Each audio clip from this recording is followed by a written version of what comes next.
Hello dear students good morning students. Worksheet के हम example discuss कर रहे थे।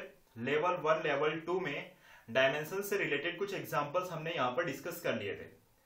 स्टूडेंट्स अभी हम बात करेंगे लेवल 3 एंड लेवल 4 के डायमेंशन रिलेटेड कुछ एग्जांपल्स की।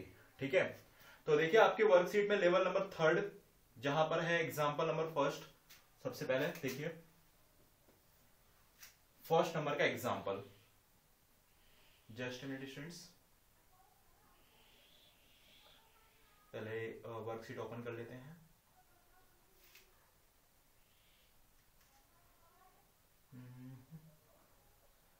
जहां पर आपका पहला एग्जाम्पल देखिए कुछ इस तरीके से लिखा हुआ है, n equal to minus D n2 minus n1 upon x2 minus x1। ठीक है, कुछ इस तरीके से है। देखो स्टूडेंट्स ये n क्या है। n का मतलब उन्होंने कहा है कि नंबर ऑफ पार्टिकल्स, ठीक है, per unit area into time. ठीक, और स्मॉल n ये वाला जो n2 माइनस n1 है, ठीक है, तो स्मॉल n को स्टूडेंट्स यहां पर कहा गया है कि नंबर ऑफ पार्टिकल्स पर unit volume. Number of particles पर यूनिट वॉल्यूम, ठीक है, और x यहां पर है डिस्टेंस एंड d का डायमेंशन फाइंड आउट करना है ना, डायमेंशन फॉर्मूला ये आपको फाइंड आउट करना है। देखो स्टूडेंट्स नंबर ऑफ पार्टिकल्स, तो नंबर ऑफ पार्टिकल्स का कोई यूनिट नहीं होगा क्योंकि नंबर ऑफ पार्टिकल्स एक क्या है स्टूडेंट्स, एक न्यूमेरिकल क्वांटिटी है। ठीक है, तो इसके तो कोई डायमेंशन नहीं होगा, उसके प्लेस पर आप 1 लिख लीजिए।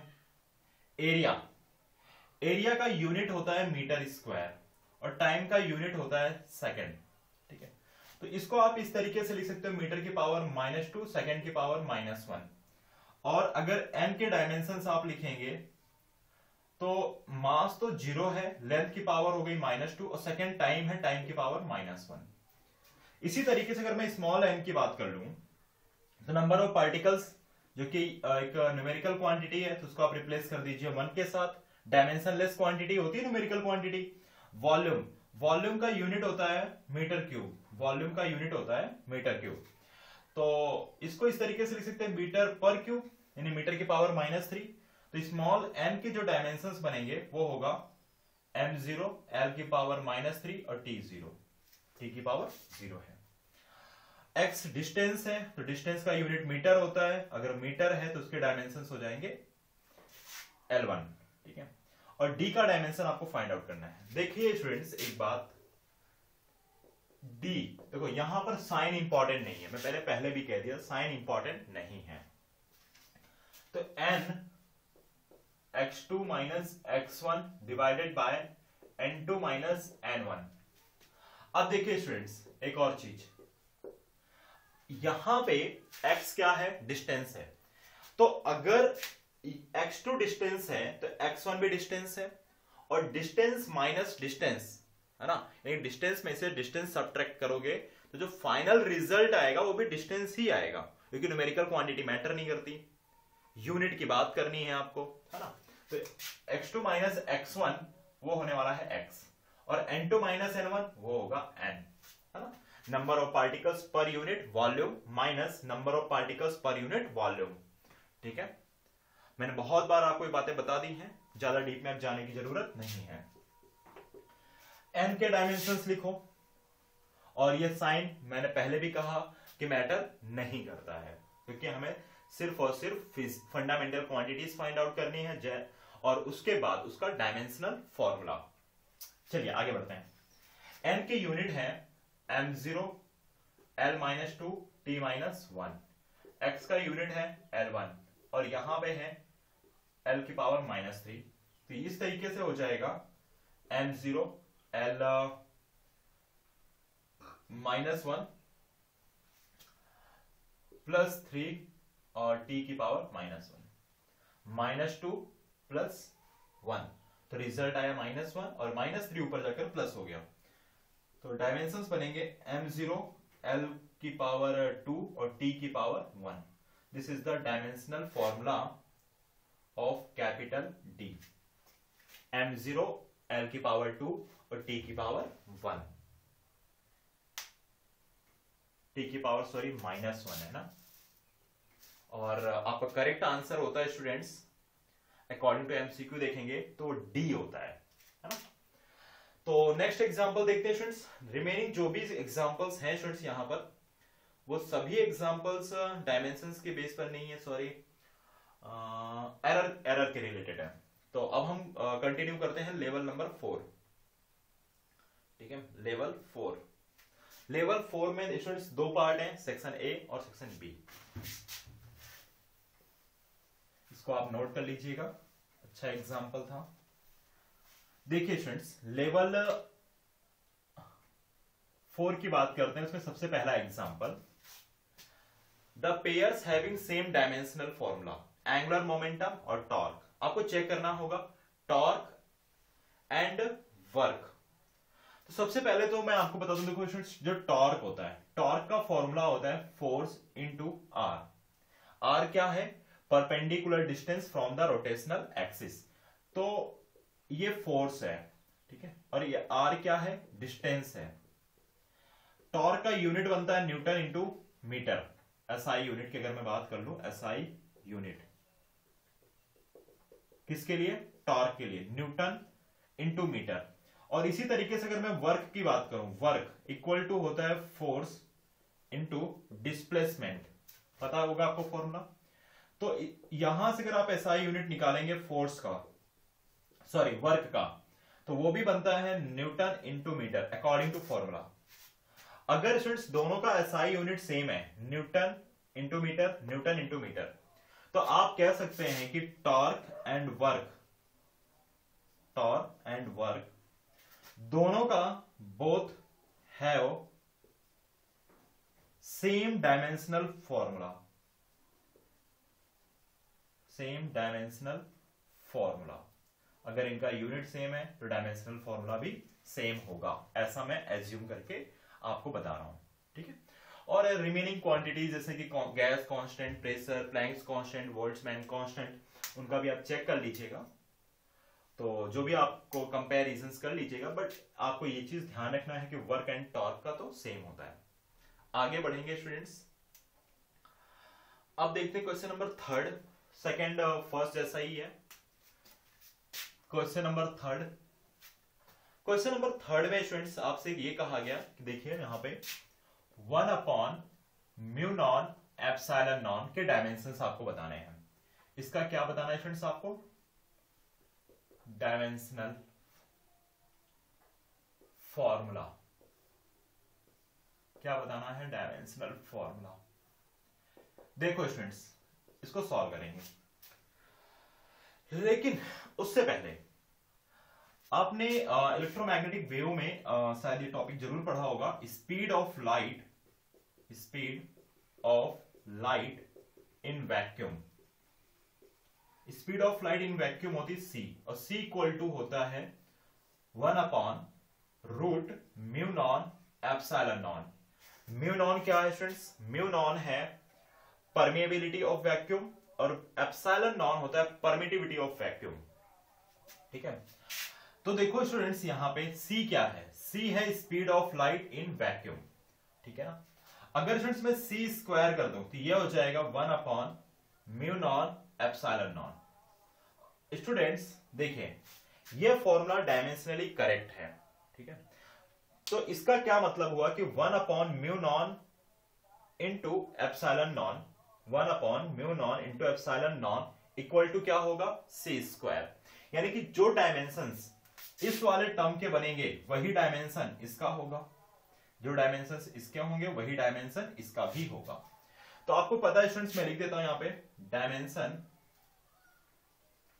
ऑफ c क्या है? Speed of light in vacuum, और यूनिट आपको पता है, स्पीड का यूनिट क्या होता है? स्पीड का यूनिट होता है मीटर पर सेकेंड। तो मीटर पर सेकेंड अगर उसके यूनिट है तो डायमेंशंस क्या हो जाएंगे, m0 l1 t-1। इसी तरीके से स्टूडेंट्स अगर मैं सी स्क्वायर की बात कर लूं तो सी स्क्वायर के लिए क्या डायमेंशंस हो जाएंगे, और इसका स्क्वायर कर दीजिए आप, तो सी स्क्वायर इक्वल टू होगा m0 l2 t-2। ठीक है स्टूडेंट्स, और जो डायमेंशन मैं एक बार फिर से कहता हूं सी स्क्वायर के हैं, वही डायमेंशन किसके हो जाएंगे, वही डायमेंशन हो जाएंगे 1/μ naught into epsilon naught. In short आप एक बात ये समझ लीजिए कि यूनिट एंड मेजरमेंट चैप्टर आपको तभी इजी लगेगा जब आपको सारे फॉर्मूले याद होंगे, और फॉर्मूले आपको प्रैक्टिस से ही याद होंगे। तो आप कह सकते हैं 1/μ naught epsilon naught equal to m0 l2 t-2, this is the dimension, है ना। तो जो एक टफ दिखने वाला एग्जांपल था वो कितना इजीली सॉल्व हो गया। ठीक है, तो प्लीज आप प्रैक्टिस करते रहिए, है ना। तो इस तरीके के जो एग्जांपल्स हैं वो आपको इजी लगने लग जाएंगे। नेक्स्ट एग्जांपल देखेंगे स्टूडेंट्स हम, coefficient of viscosity. Coefficient of viscosity, ये जो एग्जांपल है शायद हमने इसको पहले भी किया है, मैं फिर भी एक बार आपको बता दूं। विस्कस फोर्स का एक और फॉर्मूला होता है eta, a for area, dv by dx. Dv by dx को स्टूडेंट्स हम कहते हैं वेलोसिटी ग्रेडियंट। डीवी मतलब स्मॉल वेलोसिटी और डीएक्स का मतलब होता है डिस्टेंस। और वेलोसिटी ग्रेडियंट की अगर मैं डेफिनेशन आपको बताऊं तो ये होती है decrease in velocity per unit length, या change in velocity per unit length, इस तरीके से आप कह सकते हो। और ईटा क्या है यहां पर, ईटा है स्टूडेंट्स विस्कस, है ना, ये कोएफिशिएंट ऑफ विस्कोसिटी। और एफवी ये आपको ये बताता है कि विस्कस फोर्स। चलिए तो ईटा का सबसे पहले फॉर्मूला लिख लेते हैं। ईटा मतलब कोएफिशिएंट ऑफ विस्कोसिटी, तो फॉर्मूला बनता है F divided by area into dx by dv। dx मतलब स्मॉल लेंथ और dv मतलब स्मॉल वेलोसिटी। बहुत बढ़िया स्टूडेंट्स, देखिए फोर्स का डायमेंशन क्या होता है, m1 l1 t-2 dimensional formula. Area का डायमेंशनल फॉर्मूला होता है l2। dx का डायमेंशनल फॉर्मूला होगा l1 यानी l की पावर 1, और dv यानी कि स्मॉल वेलोसिटी। अगर वो वेलोसिटी है तो उसका डायमेंशनल फॉर्मूला बन जाएगा l1 t-1। ठीक है, चलिए इसको सॉल्व करते हैं स्टूडेंट्स। मैं इसको क्लीन कर देता हूं, और प्लीज आप ये सारे एग्जांपल्स नोट कर लीजिए और कुछ और एग्जांपल्स की प्रैक्टिस करिए घर पे। तो स्टूडेंट्स आप एक चीज देखिए, ये L1 से ये वाला L1 कैंसिल हो जाएगा, यहां होगा M1 L की पावर 1 माइनस 2, ये L की पावर 2 ऊपर जाकर माइनस में हो जाएगी, T की पावर -2 प्लस 1। तो डायमेंशनल फॉर्मूला बन जाएगा स्टूडेंट्स M1 L -1 और T-1। तो this is the dimensional formula. ठीक है, this is the dimensional formula of coefficient of viscosity. Example number 5, out of the following pairs which one does not have identical dimension। अब students आपको इसमें यह देखना है कि किसके डायमेंशन सेम नहीं है। चलिए स्टूडेंट्स देखिए, यहां पे मैं एक एक करके आपके सामने फॉर्मूला एक्सप्लेन करता हूं और वहां से आपको क्लियर हो जाएगा। देखो स्टूडेंट्स, थोड़ी देर पहले ही मैंने आपको बता दिया था कि जो टॉर्क है, torque and work have same dimension. तो अब इस पर तो कोई डिस्कशन करना नहीं है, ये आपका क्लियर है, ये चीज क्लियर है, यानी कि आपका ऑप्शन नंबर डी राइट है। अगर मैं सी की बात कर लूं, ये डी में कहा गया है, अब मैं सी की बात करता हूं, ऑप्शन सी। सी में ये है moment of inertia end moment of force. देखो स्टूडेंट्स, मोमेंट ऑफ इनर्शिया जिसको हम एम भी कहते हैं, तो आई इक्वल टू क्या होता है, एम इंटू आर स्क्वायर। ठीक है, तो इसका यूनिट बनेगा SI unit moment of inertia का, kg मीटर स्क्वायर, ठीक है। और स्टूडेंट्स मोमेंट ऑफ फोर्स, अगर मैं बात करूं मोमेंट ऑफ फोर्स की, तो मोमेंट ऑफ फोर्स को हम कहते हैं टॉर्क, और टॉर्क का फॉर्मूला होता है फोर्स इंटू डिस्टेंस, यानी इसका यूनिट बनेगा kg मीटर पर सेकेंड स्क्वायर इंटू मीटर। तो आप ये भी कह सकते हैं SI यूनिट हो जाएगा kg मीटर स्क्वायर पर सेकेंड स्क्वायर। तो आप स्टूडेंट्स देखिए moment of inertia end moment of force, ठीक है, दोनों के डायमेंशनल फॉर्मूला सेम नहीं है। बी यानी आपका करेक्ट आंसर तो स्टूडेंट सी हो गया, करेक्ट आंसर सी है। आपसे यही कहा गया था out of following pairs which one does not have identical dimension, तो दोनों के डायमेंशनल सेम नहीं है, मोमेंट ऑफ इनर्शिया और मोमेंट ऑफ फोर्स दो अलग चीजें।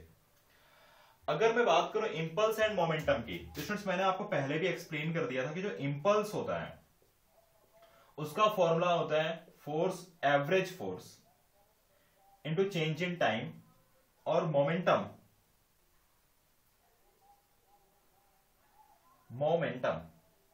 इसका जो फॉर्मूला होता है स्टूडेंट्स वो भी यही होता है force into per unit time, sorry force into time, change in time. तो अगर स्टूडेंट्स दोनों के फॉर्मूले सेम है, यानी इसका यूनिट हो जाता है न्यूटन इंटू सेकेंड और इसका यूनिट भी होता है न्यूटन इंटू सेकेंड, अगर दोनों के SI यूनिट सेम है, ठीक है ना, फॉर्मूला सेम है, तो इनका डायमेंशनल फॉर्मूला भी सेम आने वाला है, यानी इंपल्स एंड मोमेंटम दोनों के डायमेंशन सेम होने वाले हैं। अब आगे बढ़ते हैं स्टूडेंट्स, कुछ और एग्जांपल देखते हैं। एग्जांपल रिमेनिंग एग्जांपल्स आप ट्राई करिएगा स्टूडेंट्स, ये सेक्शन ए के एग्जांपल थे स्टूडेंट्स। अब देखिए आपके सामने एक और एग्जांपल मैं रखता हूं, सेक्शन बी का क्वेश्चन नंबर 2, है ना, इसको मैं क्लीन कर देता हूं students.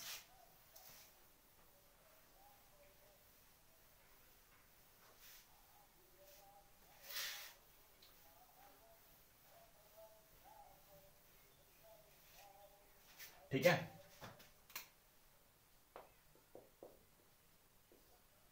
Question number 2 section B का स्टूडेंट्स, यहां पर एक फॉर्मूला दिया है F, देखते हैं। F equal to C M की पावर X और K की पावर Y, ठीक है। F स्टूडेंट्स यहां पर है फ्रीक्वेंसी, M है मास और K है फोर्स कांस्टेंट। अब स्टूडेंट्स आपको यह फॉर्मूला जो है फ्रीक्वेंसी का जो फॉर्मूला है उसको मास और फोर्स कांस्टेंट के टर्म में बताना है और यह चेक करना है कि x और y की वैल्यू क्या है। मतलब फिजिकल क्वांटिटीज के बिटवीन में जो रिलेशंस हैं उनको ये चेक करके बताना है कि डायमेंशनली करेक्ट है या नहीं है, और करेक्ट भी है तो यहां पर x और y की वैल्यू क्या होगी, ठीक है। चलिए देखते हैं। और c क्या है स्टूडेंट्स, यहां पर c है कांस्टेंट, c क्या है कांस्टेंट। चलिए आगे बढ़ते हैं। तो स्टूडेंट्स देखिए इसको तो आप कह दीजिए स्टूडेंट्स कि ये है आपका RHS और ये है LHS, ठीक है। फ्रीक्वेंसी इक्वल टू होता है 1 time period, frequency equal to होता है 1 टाइम पीरियड। तो इसलिए आप कह सकते हो कि फ्रीक्वेंसी का जो डायमेंशनल फॉर्मूला होगा वो होगा t की पावर -1। अब अगर मैं मास की बात कर लूं तो स्टूडेंट्स आपको पता है कि जो मास है उसका जो डायमेंशनल फॉर्मूला होगा वो होगा m की पावर 1, क्योंकि वो एक फंडामेंटल क्वांटिटी है। फोर्स कांस्टेंट, अब स्टूडेंट्स आपको पता है कि F इक्वल टू kx, ये फॉर्मूला आपने पढ़ा होगा। यहां पर जो k है वो फोर्स कांस्टेंट है, तो k इक्वल टू F/x, और k का फॉर्मूला होता है kg मीटर पर सेकेंड स्क्वायर, और x यानी कि x का यूनिट होगा मीटर।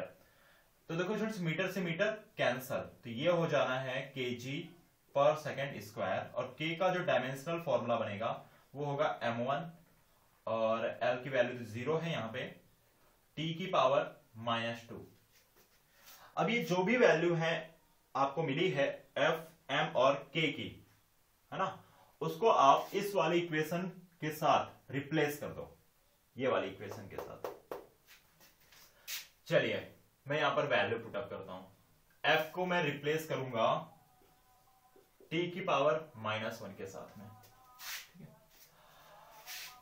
जस्ट ए मिनट, इस तरीके से लिख लीजिए m0 l0 t-1 ऐसे लिखिए इंटू c, और m को आप रिप्लेस कर दीजिए m की पावर 1 के साथ x, और k को रिप्लेस करिए इस वैल्यू के साथ m1 t-2 की power y।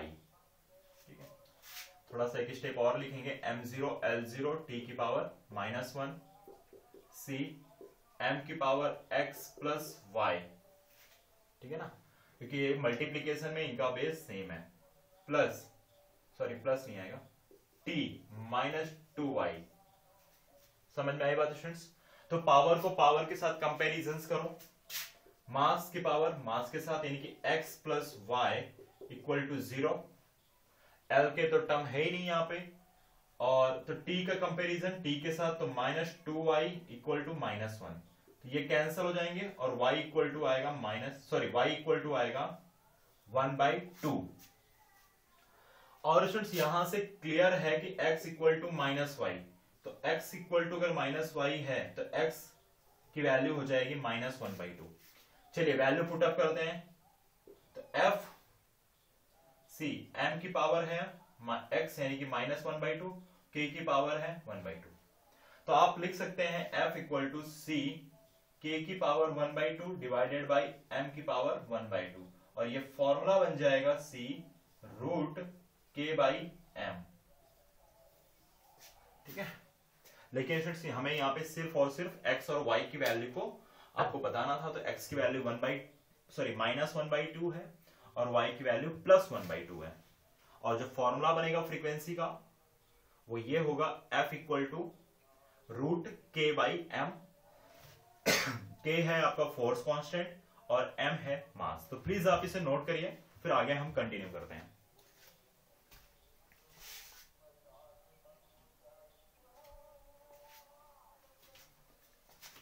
Okay friends, next example हम कंटिन्यू करते हैं, देखिए ध्यान से,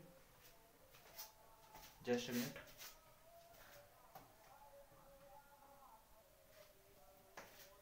क्वेश्चन नंबर 3, इलेक्ट्रिकल कंडक्टिविटी।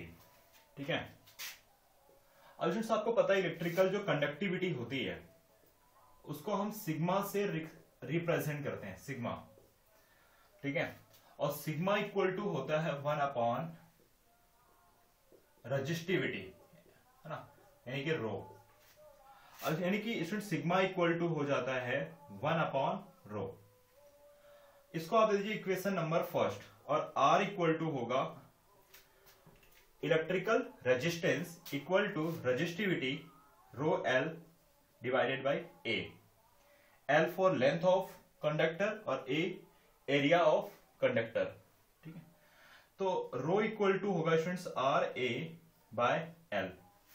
ठीक है स्टूडेंट्स, एरिया, अब स्टूडेंट्स आप एरिया को रिप्लेस कर सकते हो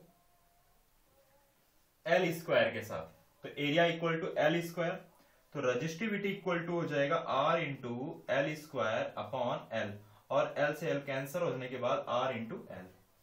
तो आप स्टूडेंट्स इन शॉर्ट ये लिख सकते हो कि resistivity equal to resistance into length. ठीक है स्टूडेंट्स, सिग्मा इक्वल टू हो जाएगा 1 रेजिस्टेंस इंटू लेंथ। इसको आप दे दीजिए इक्वेशन नंबर 2। स्टूडेंट्स आपके पास रेजिस्टेंस का डायमेंशनल फॉर्मूला होना चाहिए, लेंथ का डायमेंशनल फॉर्मूला तो आपको पता है। अब देखिए स्टूडेंट्स, रेजिस्टेंस इक्वल टू क्या होता है, V/I, दैट मींस कि voltage upon current, voltage upon current. Current एक फंडामेंटल क्वांटिटी है, नो डाउट। अब प्रॉब्लम यह है कि वोल्टेज का भी डायमेंशनल फॉर्मूला आपको नहीं पता है, तो V यानी कि वोल्टेज, और वोल्टेज का फॉर्मूला होता है work done per unit charge. तो वर्क डन का डायमेंशनल फॉर्मूला M1L2 T-2, और चार्ज का dimensional formula I1 T1 ampere into second, है ना, आपको पता ही है। तो वोल्टेज का डायमेंशनल फॉर्मूला बन जाएगा M1 L2 T -3 और I -1। तो this is the dimensional formula of voltage. तो स्टूडेंट्स रेजिस्टेंस का डायमेंशनल फॉर्मूला लिखता हूं मैं। पहले क्या है, voltage upon current, voltage upon current. तो वोल्टेज का डायमेंशनल फॉर्मूला हो गया M1 L2 T -3 I -1 divided by I की पावर 1। Current, current. तो रेजिस्टेंस का डायमेंशनल फॉर्मूला हुआ M1 L2 T -3 I -2। Students आपको ये चीज याद रखनी है, कई बार एमसीक्यू में पूछा जा सकता है। अगर आपको याद है रेजिस्टेंस का डायमेंशनल फॉर्मूला, तो ये सारे स्टेप करने की आपको जरूरत भी नहीं पड़ेगी। चलिए आगे बढ़ते हैं। सिग्मा के लिए बात करेंगे तो 1 अपॉन रेजिस्टेंस क्या की जो वैल्यू है उसको इस डायमेंशनल फॉर्मूला के साथ रिप्लेस करिए। M1 L2 T -3 I -2 और लेंथ L4 लेंथ, इसका डायमेंशनल फॉर्मूला होगा L1। तो sigma equal to 1 upon M1 L3 T -3 I -2। ठीक है। तो सिग्मा, सिग्मा जो कि इलेक्ट्रिकल कंडक्टिविटी है, और फाइनली इसका डायमेंशनल फॉर्मूला बनेगा M -1 L की पावर -3 T की पावर +3 I की power +2। This is the dimensional formula of sigma. और इसी तरीके से अगर आपसे कहा जाए कि रेजिस्टिविटी का डायमेंशनल फॉर्मूला क्या होगा, तो स्टूडेंट्स देखिए कंडक्टिविटी और रेजिस्टिविटी इनवर्सली प्रोपोर्शनल है। तो रेजिस्टिविटी का डायमेंशनल फॉर्मूला बनेगा M1 M1 L3 T -3 I -2, है ना, क्योंकि सिग्मा और रो इनवर्सली प्रोपोर्शनल होते हैं। यहां पे आपको बताया गया कंडक्टिविटी और रेजिस्टिविटी इनवर्सली प्रोपोर्शनल है। आप अपना आंसर स्टूडेंट्स चेक कर सकते हैं। ठीक है,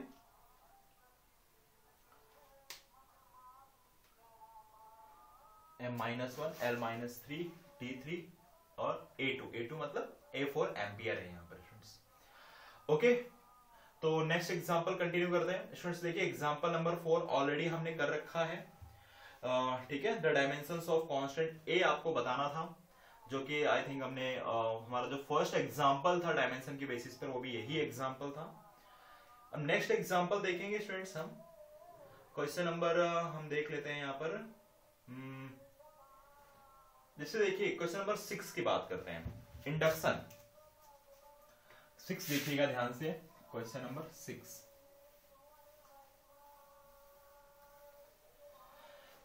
हेनरी। अब स्टूडेंट्स आपको सबसे पहले तो पता होना चाहिए सेल्फ इंडक्टेंस के बारे में।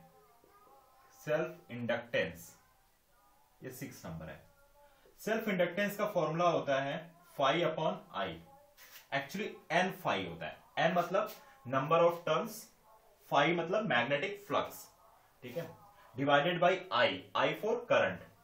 तो मैग्नेटिक फ्लक्स का SI यूनिट होता है वेबर, ठीक है, और एम्पियर मतलब करंट। ठीक है, तो आप लिख सकते हैं SI यूनिट ऑफ इंडक्टेंस क्या है, वेबर पर यूनिट एम्पियर। और अकॉर्डिंग टू साइंटिफिक नेम देखें, अकॉर्डिंग टू साइंटिफिक नेम अगर आप देखोगे SI यूनिट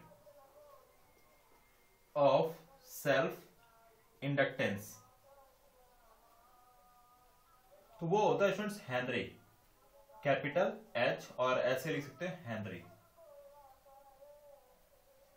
ठीक है, तो 1 हेनरी इक्वल टू होता है students, 1 henry equal to 1 weber per ampere, A4 ampere. Next example देखेंगे 7 नंबर। स्टूडेंट्स देखिए 7 नंबर में 1/2 एप्सिलॉन नॉट E स्क्वायर, और आपको इसके डायमेंशन बताने हैं, है ना। मैं इसको क्लीन कर दूं सबसे पहले स्टूडेंट्स, और फिर आगे हम कंटिन्यू करेंगे। इसका डायमेंशन आपको बताना है स्टूडेंट्स। अब देखिए ये हो सकता है आपको बहुत टफ लग रहा हो, 1/2 epsilon not E square, permittivity of vacuum और E फॉर इलेक्ट्रिक फील्ड। लेकिन स्टूडेंट्स आपको ये फॉर्मूला अगर याद है और नहीं याद है तो मैं बता देता हूं। ये फॉर्मूला है एनर्जी डेंसिटी का, एनर्जी डेंसिटी का, सॉरी डेंसिटी। ये फॉर्मूला किसका स्टूडेंट्स? एनर्जी डेंसिटी का। इसे आपने पढ़ा होगा इलेक्ट्रोस्टैटिक में, 1/2 epsilon naught E square equal to energy density. Electrostatic जब चैप्टर आप पढ़ोगे तो वहां पर यह फॉर्मूला आएगा। तो इसलिए आप इसको ऐसे भी लिख सकते हो, epsilon naught E square equal to energy per unit volume. तो इसका क्या मतलब हुआ स्टूडेंट्स? इसका मतलब यह हुआ कि जो dimension energy per unit volume का होगा वही यूनिट इसका भी होगा। जो dimensional formula energy per unit volume का होगा वही dimensional formula 1/2 epsilon naught E square का होगा। इसको आप इक्वेशन नंबर 1 दीजिए और फिर रिप्लेस कर देंगे हम। एनर्जी पर यूनिट वॉल्यूम, और एनर्जी का डायमेंशन होता है m1 L2 T-2 और वॉल्यूम का डायमेंशन होता है L3। तो एनर्जी पर यूनिट वॉल्यूम का डायमेंशन बन जाएगा स्टूडेंट्स यहां पे m1 L-1 और T-2।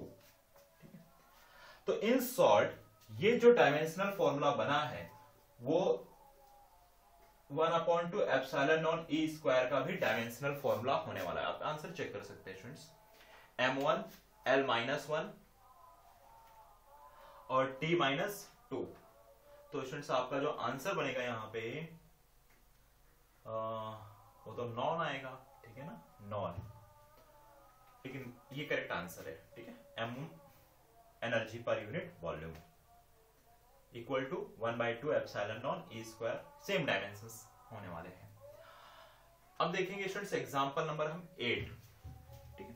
मैं क्लीन करता हूं इसको।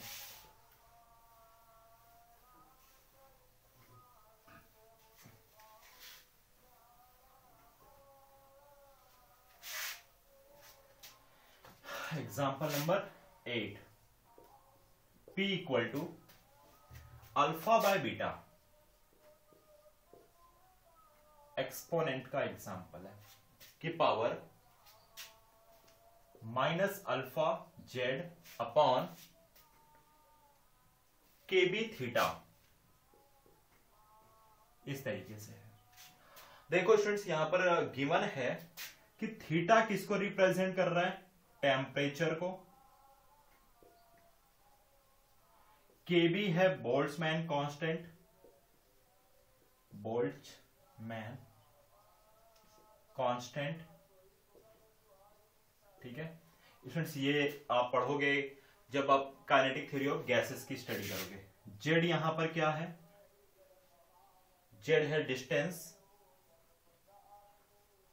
और पी है प्रेशर। आगे बढ़ते हैं स्टूडेंट्स, और यहां कहा गया आपसे कि find dimension of beta, find dimension of beta. चलिए स्टूडेंट्स आगे बढ़ते हैं। सॉल्यूशन मैं यहां पर एक्सप्लेन करता हूं। सॉल्यूशन एक्सप्लेन करने से पहले मैं आपको एक बात बता दूं। मैंने आपको पहले भी कहा था कि जितनी भी एक्सपोनेंट वाली क्वांटिटीज होती हैं, जिनकी पावर चाहे आप x मान लो, y मान लो, कुछ भी मान लो, ये सभी कैसी क्वांटिटी होती हैं? ये क्वांटिटी होती है डायमेंशन लेस क्वांटिटी। और जितनी भी डायमेंशन लेस क्वांटिटी होती हैं उनको हम इक्वल टू 1 कंसीडर कर लेते हैं। तो इसका मतलब कि ये वाला पूरा टर्म इक्वल टू 1 हो जाएगा। तो आप लिखेंगे P equal to alpha by beta into 1 और बीटा इक्वल टू हो जाएगा अल्फा बाय P, है ना। ये हो गई आपकी इक्वेशन नंबर फर्स्ट। अब देखो स्टूडेंट्स यहां पे मैं जो डेटा है वही लिख देता हूं यहां पे, minus alpha Z upon K B theta equal to dimensionless quantity है इक्वल टू 1। क्लियर है स्टूडेंट्स? अब देखिए हमारे पास अल्फा के डायमेंशंस नहीं है, प्रेशर P, प्रेशर का डायमेंशन हम फाइंड आउट कर सकते हैं और हमें याद भी है, ठीक है। लेकिन अल्फा के डायमेंशन सबसे पहले आपको निकालने पड़ेंगे। तो तो चलिए आगे बढ़ते हैं। इसको इक्वेशन नंबर 1 हमने दे ही दिया है।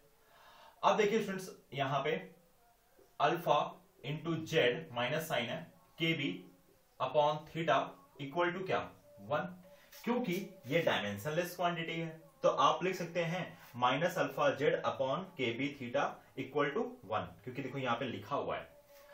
अब स्टूडेंट्स आपको अल्फा के डायमेंशन फाइंड आउट करने हैं। मैं फिर से कह रहा हूं यहां पर साइन इंपॉर्टेंट नहीं है ना, क्योंकि जब आप डायमेंशंस को फाइंड आउट करेंगे तो साइन मैटर नहीं करता है, इसलिए आप डायरेक्टली लिखिए अल्फा इक्वल टू हो जाएगा K B theta upon Z. ठीक है, अब देखिए स्टूडेंट्स, इसको आप दे दीजिए equation number 2।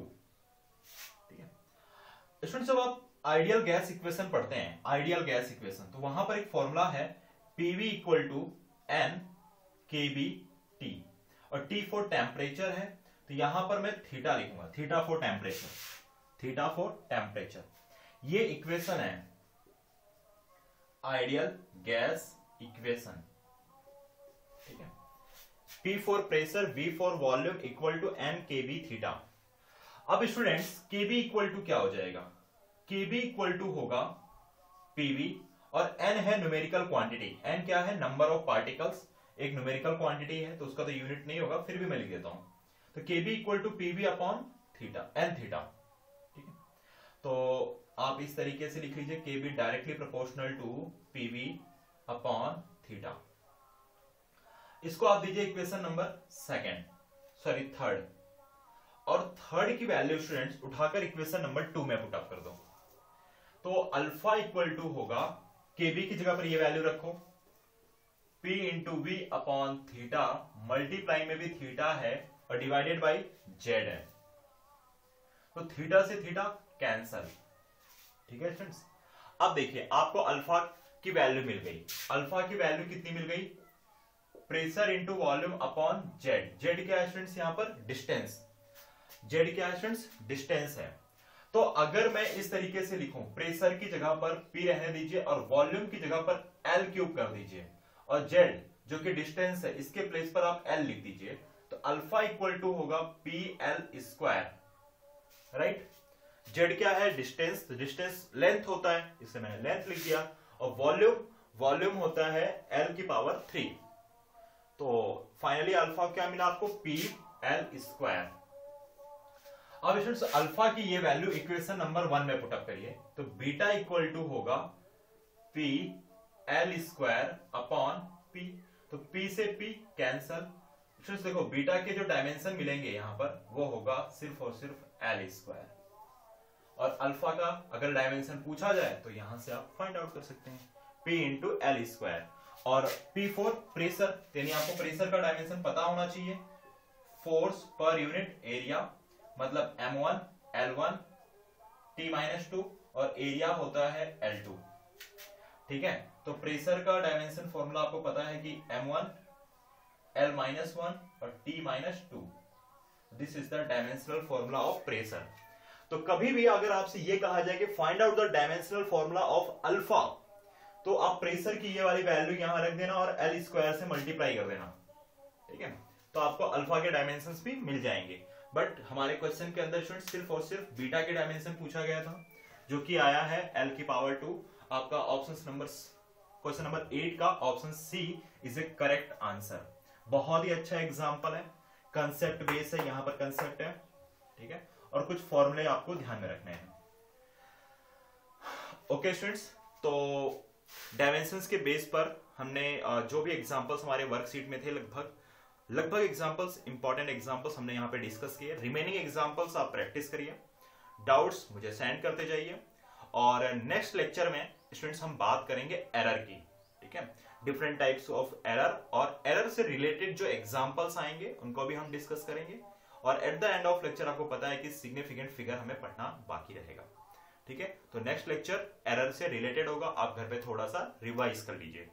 Okay students, bye.